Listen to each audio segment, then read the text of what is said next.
وَلَنَبْلُوَنَّكُمْ، اور البتہ ہم ضرور آزمائیں گے تم کو، ضرور آزمائش ہوگی تمہاری. کیسے؟ بِشَيْءٍ، ساتھ کسی بھی چیز کے. یہ ساری بہت سی چیزیں جو آگے آ رہی ہیں، ان میں سے کوئی بھی چیز تمہارے راستے میں آ سکتی ہے. من الخوف، خوف میں سے، والجوع، اور بھوک، ونقص من الاموال، مالوں کی کمی، والانفس، جانوں کی، والثمرات، اور پھلوں کی. یہ ساری آزمائشیں بھی آ سکتی ہیں اور ان میں سے کوئی ایک آدھ بھی آ سکتی ہے. اب ہم دیکھتے ہیں کہ پہلے درجے پر خطاب چونکہ مدینہ کے مسلمانوں سے ہے، اس کے بعد باقی سب کے لیے بھی ہے. تو مدینہ کے مسلمانوں کو ان میں سے ہر ایک کے ساتھ واسطہ پڑا تھا. کبھی خوف، کبھی بھوک، کبھی مال کی کمی، کبھی جانوں کی کمی، یعنی لوگوں کی زندگیاں ختم ہوئیں اس راستے میں، کبھی فصلیں برباد ہوئیں. مثلاً خوف کے لیے بطور مثال آپ کو یہ واقعہ بتاتی ہوں کہ نبی صلی اللہ علیہ وسلم خود اس تکلیف سے کس طرح گزرتے تھے.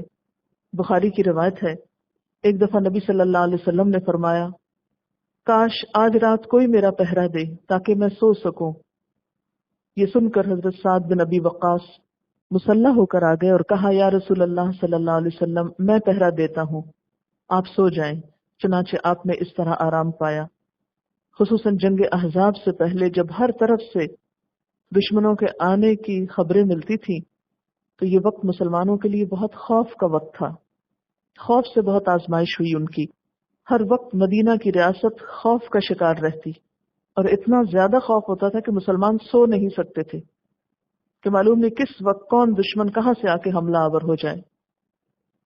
تو پھر یاد دہانی کرا دوں کہ یہ خوف کس راستے کا ہے؟ اللہ کے راستے کا. ایک رات اہل مدینہ ایک خوفناک آواز سن کر گھبرا گئے. پھر وہ اس آواز کی طرف روانہ ہوئے تو دیکھا کہ آپ صلی اللہ علیہ وسلم ادھر سے واپس آ رہے ہیں.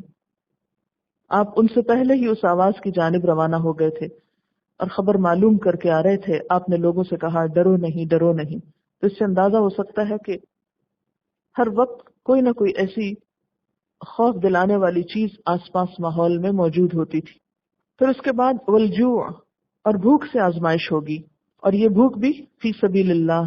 حضرت ابو ہریرہ رضی اللہ تعالیٰ عنہ کہتے ہیں، میں نے صفہ والوں میں 70 آدمی ایسے دیکھے ہیں جن کے پاس چادر تک نہ تھی، فقط تہبند تھا یا کمبل تھا جسے انہوں نے گردن سے باندھ رکھا تھا، جو کسی کی آدھی پنڈلیوں تک پہنچتا اور کسی کے ٹخنوں تک، جسے وہ اپنے ہاتھ سے سمیٹتے رہتے اس ڈر سے کہ ان کا سطر نہ کھل جائے. آپ کو معلوم ہے اصحاب صفہ کون تھے؟ جو اسلام سیکھنے کے لیے اپنے اپنے علاقوں سے مدینہ میں جمع ہوئے تھے.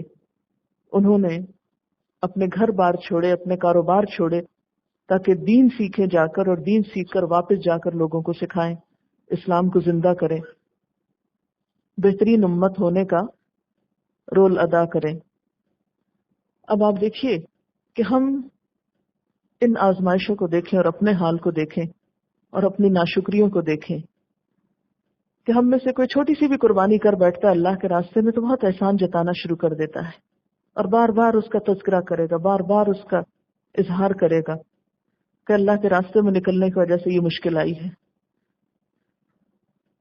اگر وہ لوگ اس وقت اپنے گھر چھوڑ کر نہ نکلتے اور یہ قربانیاں نہ کرتے تو آج کیا یہ دین ہم تک پہنچتا؟ اگر کوئی آ کر اس کو نہ سنتا نبی صلی اللہ علیہ وسلم سے اور نہ سیکھتا اور نہ یاد کرتا اور نہ آگے پہنچاتا تو ہم یہاں نہ بیٹھے ہوتے. حضرت عائشہ رضی اللہ تعالی عنہا اپنے بھانجے عروہ بن زبیر سے کہتی ہیں کہ میرے بھانجے، ہم پر ایسا وقت گزر چکا ہے کہ ہم ایک چاند دیکھتے پھر دوسرا چاند، یعنی 2 مہینے ہمارے گھر میں آگ نہیں جلتی تھی، یعنی پکا ہوا کھانا نہیں ہم کو ملتا تھا. عروہ نے کہا، خالہ پھر تمہاری گزر کس چیز پہ ہوتی تھی؟ حضرت عائشہ نے فرمایا، انہی 2 کالی چیزوں پر، یعنی کھجوروں پر اور پانی پر.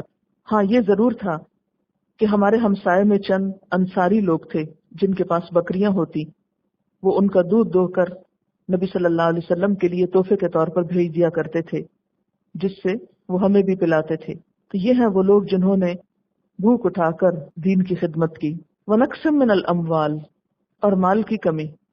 مال کی کمی میں آپ دیکھیے کہ ظاہر ہے کہ جب لوگوں نے اپنے کام چھوڑے، تجارتیں چھوڑی، تو پھر یہ ساری مشکلات سامنے آئیں. آپ سب کو معلوم ہے کہ نبی صلی اللہ علیہ وسلم نبوت سے پہلے تجارت کیا کرتے تھے، اور ایک ایک بزنس ٹرپ پر آپ کو بہت بڑا منافع ہوا۔ آپ کی بیوی حضرت خدیجہ رضی اللہ تعالی عنہا مکہ کی مالدار ترین خاتون تھی۔ جب ان کا مال تجارت کے لیے جاتا تو پورے اہل مکہ کا سامان ایک طرف ہوتا اور حضرت خدیجہ کا سامان اس سے زیادہ دوسری طرف ہوتا۔ یعنی آپ صلی اللہ علیہ وسلم کا گھرانہ وہ گھرانہ تھا جس میں اتنا مال تھا نبوت سے پہلے، لیکن نبوت کے بعد آپ کا سارا دھیان، آپ کی ساری کوششیں دین کی طرف لگ گئی اور تجارت کے لیے وقت نہیں بچا، اور جو کچھ آپ کے پاس تھا وہ دین کی تبلیغ میں لگ گیا، حتیٰ کہ یہ نوبت آ گئی کہ گھر میں کھانے تک کو کچھ نہ ہوتا تھا۔ حضرت ابو ہریرہ فرماتے ہیں کہ آپ صلی اللہ علیہ وسلم کی آل پر آپ کی وفات تک ایسا زمانہ نہیں گزرا کہ انہوں نے مسلسل 3 دن تک پیٹ بھر کے کھانا کھایا۔ آج ہم اپنے آپ کو دیکھیں۔ نقسم من الاموال کی ایک اور مثال حضرت ابو موسیٰ اشعری فرماتے ہیں کہ ہم 6 آدمی آپ صلی اللہ علیہ وسلم کے ساتھ ایک لڑائی کو نکلے۔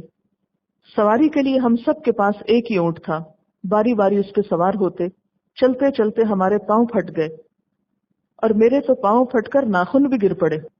اس حال میں ہم پاؤں پہ چیتھڑے لپیٹ لیتے، اسی لیے اس لڑائی کا نام غزوہ ذات الرقاع قرار پایا، چیتھڑوں والی جنگ، یعنی جس میں لوگوں نے اپنے پاؤں پہ چیتھڑے لپیٹے تھے۔ اتنا چلنا پڑا کہ جوتے ٹوٹ گئے، پاؤں زخمی ہو گئے، اور پھر بھی چلتے رہے۔ ہم جیسے ہوتے تو بیٹھ رہتے کہ اتنی تکلیفیں ہم نہیں اٹھا سکتے، یہ تو ہم سوچ بھی نہیں سکتے۔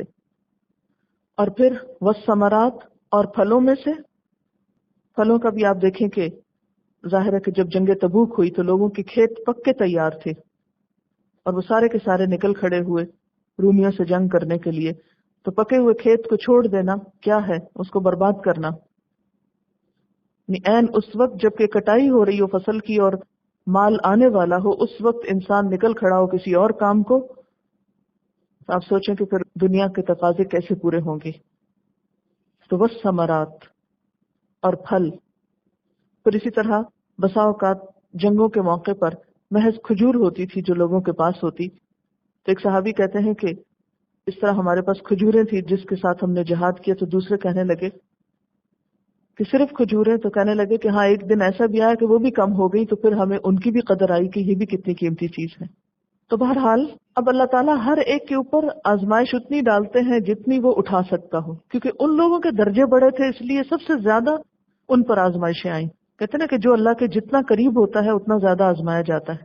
تو ان پہ اور ان کے صحابہ پہ، جن کے لیے رضی اللہ عنہم ورضوا عنہ کا قرآن میں ذکر آیا، تو ان پر تو آزمائشوں کی حد ہو گئی۔ لیکن یہ سنت ہمیشہ جاری رہتی کہ آپ کو اپنا سکون، آرام، نیند، کھانا، اپنی پسند کی چیزیں، پسند کا موسم، گھر بار، یہ سب کچھ قربان کرنا پڑتا ہے، جب جا کر دین کا فائدہ ہوتا ہے۔ اگر ہم سارا وقت اپنے آپ پر ترس کھاتے رہیں اور اپنے آپ کو مظلوم سمجھیں کہ اب ہمارے پاس یہ نہیں رہا، وہ نہیں رہا، آج مسلمان امت پر یہ حال اسی وجہ سے ہوا ہے کہ وہ دنیا کے پیچھے دوڑ رہے ہیں، دنیا بنانے کی فکر میں ہیں، اور اسی وجہ سے وہ عزت، وہ مقام اور وہ مرتبہ اور وہ بلندی جو اللہ کا وعدہ تھا وہ باقی نہیں رہا۔ کیونکہ وہاں تو یہ تھا نا، فاذکرونی اذکرکم، تم مجھے یاد رکھو میں تمہیں رکھوں گا، تم میرے دین کے لیے کام کرو میں تمہاری مدد کروں گا۔ آج جب کہ مسلمانوں نے یہ کام چھوڑ دیا تو اللہ کی مدد بھی چلی گئی۔ وبشر الصابرین، اور خوشخبری دے دو صبر کرنے والوں کو، صابرین کو۔ کون ہے یہ صابرین؟ الذین اذا اصابتهم مصیبۃ قالوا انا للہ وانا الیہ راجعون، وہ لوگ جب انہیں کوئی مصیبت آتی، کوئی بھی تکلیف پہنچتی ہے، تو اس پر وہ کیا کہتے ہیں؟ انا للہ وانا الیہ راجعون، بے شک ہم اللہ کے لیے ہیں اور اسی کی طرف لوٹ کے جانے والے۔ اگر کوئی چیز چلی گئی ہے، کوئی چیز کم ہو گئی ہے، تو ہم بھی دنیا میں بیٹھے نہیں رہیں گے، ہم بھی واپس جانے والے ہیں۔ سب اللہ ہی کا دیا ہے، اگر وہ واپس لے لیتا ہے تو ناراضگی کس بات کی؟ ہمیں خود بھی تو جانا ہے۔ تو بندہ مومن کسی چیز کے جانے کے موقع پر اپنے واپس جانے کو یاد کر لیتا ہے تو اس کو پھر چھوٹی چھوٹی چیزوں کا نقصان بھول جاتا ہے۔ حضرت حسین بن علی رضی اللہ تعالیٰ عنہ سے مروی ہے کہ آپ صلی اللہ علیہ وسلم نے فرمایا، جس کسی مسلمان مرد یا عورت کو کوئی مصیبت پہنچے اور جب بھی اس کو یہ تکلیف یاد آ جائے تو انا للہ پڑھے تو اللہ تعالیٰ اس قدر ثواب لکھ دیتا ہے جتنا پہلے دن کے صبر اور انا للہ پر لکھا گیا تھا، اگرچہ اس مصیبت کو کتنا ہی زمانہ گزر گیا ہو۔ یعنی انا للہ پڑھنا صرف اسی وقت نہیں جب مصیبت آئے، بلکہ جب کبھی بعد میں بھی یاد آئے تو یہ پڑھ لینا چاہیے، تو اتنا ہی اجر ملے گا جتنا پہلے دن پڑھنے پر ملا تھا۔ تو یہی صبر کی عملی صورت ہوتی ہے کہ جب مصیبت آتی ہے تو ان کا رویہ کیا ہوتا ہے، اللہ تعالیٰ کی طرف رجوع کرتے ہیں۔ تو ایسے ہی لوگوں کے لیے اولئک علیہم صلوات من ربہم ورحمہ، انہی لوگوں کے لیے نوازشیں ہیں ان کے رب کی طرف سے اور رحمت ہے، دنیا میں بھی اور آخرت میں بھی۔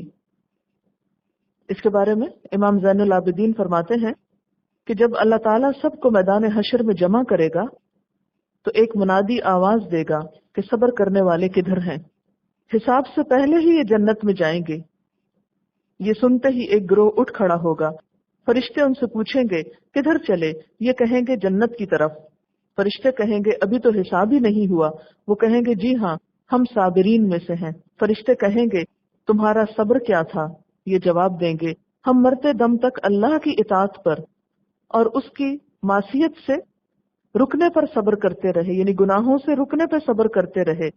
بس کہا جائے گا جاؤ جنت میں، عمل کرنے والوں کا اجر بہت اچھا ہے۔ تو یہ خوشخبری ہوگی ان کے لیے کہاں، آخرت میں، کہ ان کو بغیر حساب کے جنت میں بھیجا جائے گا۔ اب دیکھیں کہ جب مصیبت آتی ہے تو دو رویے ہو سکتے ہیں۔ ایک رویہ تو یہ کہ انسان اس وقت چیخنا چلانا شروع کر دے، حال دہائی مچائے اور جو منہ میں آئے بولتا چلا جائے اور شور مچائے۔ ایسا کرنے سے کبھی مصیبت کم ہوئی؟ آپ جتنا مرضی چیخ چلا لیں مصیبت تو نہیں کم ہوگی۔ اور ایک یہ کہ صبر و استقامت کے ساتھ باوقار انداز میں آپ اس کو برداشت کریں اور اس کے ازالے کے لیے کوشش کریں۔ یہ نہیں کہا گیا کہ اسے دور نہ کرو اور سہتے ہی رہو، لیکن باوقار انداز میں۔ مگر عموماً مصیبت کے آنے پر ہم اسے بھول جاتے ہیں اور بسا اوقات چھوٹی سی تکلیف ہوتی ہے ہم اس کو رائی کا پہاڑ بنا دیتے ہیں، شور مچا کے ساری دنیا کو اپنی طرف متوجہ کرتے ہیں کہ ہم سے زیادہ مظلوم کوئی نہیں، اور ایسا کرنے سے دنیا میں بھی عزت جاتی ہے انسان کی، اور پھر آخرت میں بھی وہ بشارت جو صبر کرنے والوں کے لیے وہ بھی چلی جائے گی۔ اور مصیبت جب تک رہنی ہے اس میں رہنا ہے، تو نہ ادھر کے رہے نہ ادھر کے رہے، کچھ بھی ہاتھ نہ آیا، تو اس سے بڑی ناکامی کیا ہے۔ لیکن اس کے برعکس جو مصیبت کے وقت انا للہ و انا الیہ راجعون کہیں، ان پہ رب کی رحمتیں ہوتی ہیں، نوازشیں ہوتی ہیں، اور یہی لوگ ہدایت یافتہ ہیں۔ اب آپ دیکھیے کہ مصیبت پر صبر کا تعلق کس سے جوڑا گیا؟ ہدایت سے۔ کسی کے ہدایت یافتہ ہونے کی نشانی کیا ہے، علامت کیا ہے؟ کہ اس کا رویہ دیکھو، جب اس پہ کوئی مصیبت آتی ہے، پریشانی آتی ہے تو وہ کیا کرتا ہے۔ کیونکہ اچھے وقت میں تو سب خوش اخلاقی برتتے ہیں، اچھے وقت میں تو سب اچھے نظر آتے ہیں، لیکن جب کسی کو تکلیف پہنچتی ہے پھر کوئی اچھا نظر آئے تو وہ دراصل اچھا ہونا ہے۔